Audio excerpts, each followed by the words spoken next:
എന്നും ഗോതമ്പ് ദോശയൊക്കെ കഴിച്ച് മടുത്തിരിക്കുന്നവർക്ക് വെറൈറ്റി ആയിട്ട് ട്രൈ ചെയ്യാവുന്ന റെസിപ്പിയാണ് കേട്ടോ.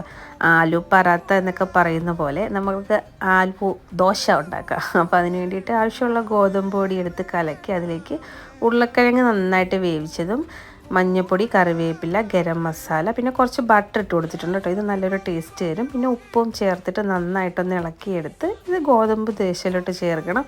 അപ്പോൾ ഇതിന് പ്രത്യേകിച്ച് കറിയൊന്നും വേണ്ട കേട്ടോ, നല്ല ടേസ്റ്റാണ്. കുട്ടികൾക്കൊക്കെ വളരെ ഇഷ്ടപ്പെടും. ഞാൻ ഗുഡു സ്കൂളിൽ പോകുമ്പോൾ എന്ത് കൊടുത്തു വിടുമെന്ന് ഓർത്ത് എപ്പോഴും ഭയങ്കരമായിട്ട് ആലോചിക്കാറുണ്ട്. എന്നും വെറൈറ്റി വേണമല്ലോ.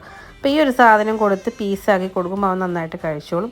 ഉരുളക്കിഴങ്ങിൻ്റെ ഒരു ടേസ്റ്റ് ഉള്ളതുകൊണ്ട് അടിപൊളി കേട്ടോ. പിന്നെ കുറച്ച് പിള്ളേർക്ക് ചേർക്കുമ്പോൾ കുറച്ചുകൂടെ ബട്ടറൊക്കെ ചേർത്ത് കൊടുക്കുക. അപ്പോൾ നല്ല ടേസ്റ്റ് ഉണ്ടാവും. വലിയവർക്കും ബട്ടർ കഴിക്കാം നമ്മുടെ ഇഷ്ടത്തിനനുസരിച്ച്. എന്നിട്ട് ഇതിങ്ങനെ ഞെക്കി ഞെക്കി കൊടുക്കുമ്പോൾ നല്ല കൊമിളകളൊക്കെ വന്നിട്ട് നല്ല സോഫ്റ്റാണ് കേട്ടോ. എല്ലാവരും ഒന്ന് ട്രൈ ചെയ്ത് നോക്കണം. എപ്പോഴും ഒരേ ടേസ്റ്റിൽ നമ്മൾ ഗോതമ്പ് ദോശ കഴിക്കുമ്പോൾ വെറൈറ്റി ആയിട്ട് കഴിച്ച് നോക്കാൻ പറ്റും കേട്ടോ.